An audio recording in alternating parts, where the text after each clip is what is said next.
Hello guys, welcome back to my channel cinemaholic. আশা করছি তোমরা সবাই খুব ভালো আছো। তো এই ভিডিওতে আমরা একটা হলিউড সিনেমাকে নিয়ে কথা বলবো। সিনেমাটার নাম হলো দ্য মাঙ্কি বলে, এবং এই সিনেমাটা ডিরেক্ট করেছে অসগুড পার্কিন্স। অসগুড পার্কিন্স এর আগে একটা সিনেমা আমি দেখেছি, সিনেমাটার নাম হলো গ্রিটেল অ্যান্ড হ্যান্সেল, এরকমই একটা কিছু নাম, এবং ওটা একটা থ্রিলার সিনেমা ছিল, বাট আমার সিনেমাটা ওকে ওকে লেগেছিল। সিনেমাটা প্রডিউস করেছে জেমস ওয়ান, যে আমাদের কনজিউরিং এবং ইনসিডিয়াসের ক্রিয়েটার, এবং সিনেমাটা লিখেছে স্টিফেন কিং। স্টিফেন কিংয়েরই একটা ছোট্ট গল্পর উপরে এই সিনেমাটাকে অ্যাডাপ্টেশন করা হয়েছে। তো সিনেমাটা আমার কেমন লাগলো, দেখো, ইভিল ডেড রাইস তোমরা অনেকেই হয়তো দেখেছো। সেটা আমরা সেই পুরোনো 1981-এর দ্য ইভিল ডেড বলে, যেটা স্যাম রাইমি ডিরেক্ট করেছিলেন, বা নতুন যেটা লি ক্রনিন ডিরেক্ট করেছিল ইভিল ডেড রাইস, তোমরা হয়তো অনেকেই দেখেছো।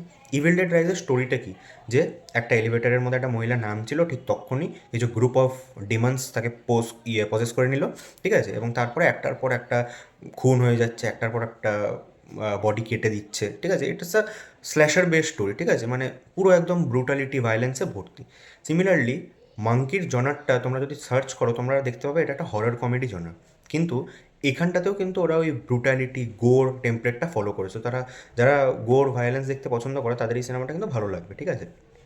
সিনেমাটা আমারকে যদি এক লাইনে জিজ্ঞেস করা হয় যে কেমন লেগেছে, এই সিনেমাটা আমার ভালো লেগেছে। কেন ভালো লেগেছে? কারণ এটার যে টেমপ্লেটটা ফলো করছে, যে ব্রুটালিটি গোর যে জিনিসটা ফলো করছে, সেটা আমি দেখতে ভালোবাসি অন স্ক্রিন, ঠিক আছে। তো আমার তাই জন্য এই সিনেমাটা ভালো লেগেছে। সিনেমাটা কী কী পজিটিভ দিক দেখো, এক হচ্ছে গিয়ে টেকনিক্যাল অ্যাসপেক্ট।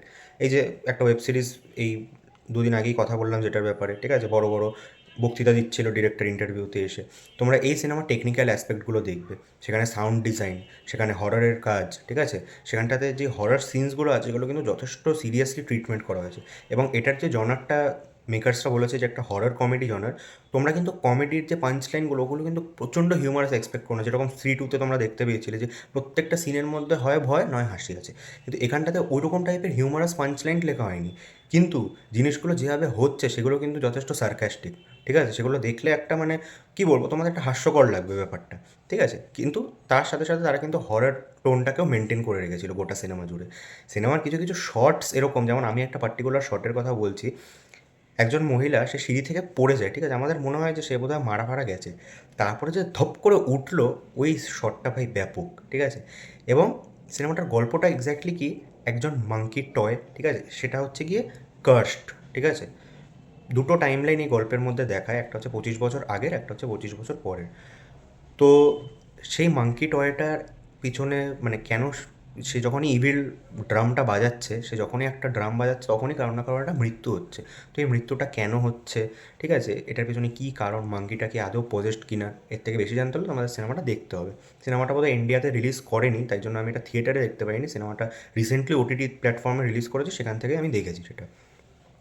তো এই সিনেমার আরেকটা পজিটিভ দিক যদি বলি, সেটা হচ্ছে কি পারফরমেন্স। দেখো, প্রত্যেকটা অ্যাক্টর কিন্তু এখানে ভালো পারফরমেন্স করেছে। সেখানে সেই দুটো বড় ভাই হোক, যারা সিনেমাটা দেখবে তারা বুঝতে পারবে, বা প্রত্যেকে, ঠিক আছে, জুনিয়র আর্টিস্টগুলো প্রত্যেকে খুব ভালো পারফরমেন্স দিয়েছে।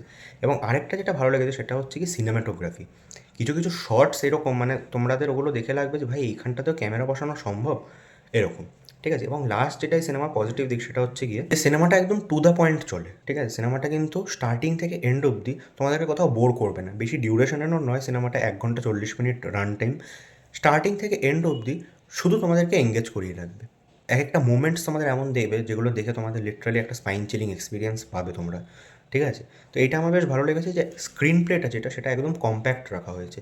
হ্যাঁ, মানে এমন কিছু সাবটেক্সট বা এমন কোনো সাবপ্লট ঢোকানো হয়নি যেটা আননেসেসারি লাগছে বা ড্র্যাগড ফিল হচ্ছে সিনেমাটা, এরকম একবারও মনে হয়নি, ঠিক আছে।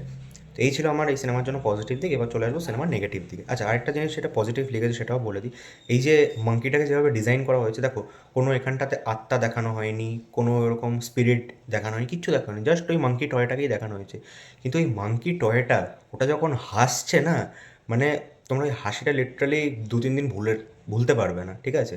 যারা হরর ফিল্ম খুব বেশি দেখো না, আমি যেহেতু প্রচুর হরর ফিল্ম দেখে নিয়েছি, তাই জন্য আমাকে অতটা এফেক্ট করেনি জিনিসটা, কিন্তু যারা দেখো না, যারা খুব কম দেখো, তাদেরকে কিন্তু জিনিসটা এফেক্ট করবে প্রচণ্ড।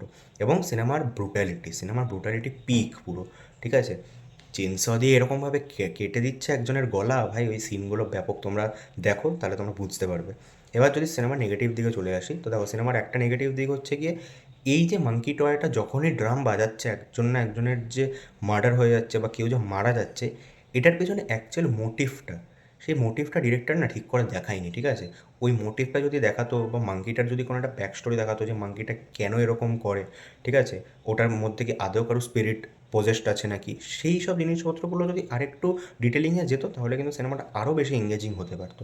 মানে সিনেমাটা স্টার্টিং থেকে এন্ড অবধি খালি এটাই দেখালো যে একটা ইভিল মাঙ্কি আছে, সে যখনই ড্রাম বাজাচ্ছে তখনই কেউ না কেউ একটা মারা যাচ্ছে, ঠিক আছে? কিন্তু এটার পেছনে যে রিজনটা যে কেন এরকম হচ্ছে আমরা দেখতে পাচ্ছি যে এটা হচ্ছে, এবার এটা কেন হচ্ছে সেটা যদি দেখাতে পারতো তাহলে আমার মনে হয় বেশি ভালো হতো। এবং সেকেন্ডলি হচ্ছে গিয়ে সিনেমাটা এত ফাস্ট এডিটিং, মানে যেটা তোমাদের বললাম স্টার্টিং থেকে এন্ড অবধি তোমাদের এঙ্গেজ তো করিয়ে রাখবে, কিন্তু এত ফাস্ট ফাস্ট এডিটিং কিছু কিছু জিনিস না বুঝতে খুব প্রবলেম হচ্ছিল, ঠিক আছে? মানে কিছু কিছু জিনিস আমাকে আবার 10-15 সেকেন্ড আগে করে দেখে তারপরে আমি এগোতে পারছিলাম জিনিসটা, কারণ জিনিসগুলো এত হুটপাট করে হয়ে যাচ্ছে, কিছু কিছু জিনিস খুব সাডেন চলে আসছে, তো ওইটা একটা তোমাদের কাছে অবাক লাগবে যে আরে এক্ষুনি এই জিনিসটা হলো আবার এখন এটা, ঠিক আছে? মানে প্রত্যেকটা মোমেন্ট, মানে সিনেমার প্রত্যেকটা মোমেন্ট একটা করে শখ প্রোভাইড করতে করতে গেছে, ঠিক আছে? তো এত বেশি শখ না দিয়ে যদি আরেকটু রাইটিংয়ের দিকে ফোকাসটা দিত, যে এটা একটুখানি ডেভেলপমেন্ট দিই বা এটা একটু বিল্ড আপ দিই, বিল্ড আপের অনেক প্রয়োজন ছিল, তো ওই ল্যাক অফ বিল্ড আপ আছে সিনেমাটার মধ্যে, এটাই ছিল সিনেমার নেগেটিভ দিক। বাট ওভারঅল যদি আমাকে বলতে বলা হয় আমার সিনেমাটা বেশ ভালো লেগেছে, খুব ভালো এক্সপিরিয়েন্স, তাই জন্য আমি তোমাদের রেকমেন্ড করছি তোমাদের সময় হলে সিনেমাটা একবার দেখো, তোমাদের ভালো লাগতে পারে সিনেমাটা, ঠিক আছে? এটুকুই বলার ছিল। That was it guys, thank you so much for watching. অন্য কোনো ভিডিওতে আবার দেখা হচ্ছে। Bye by.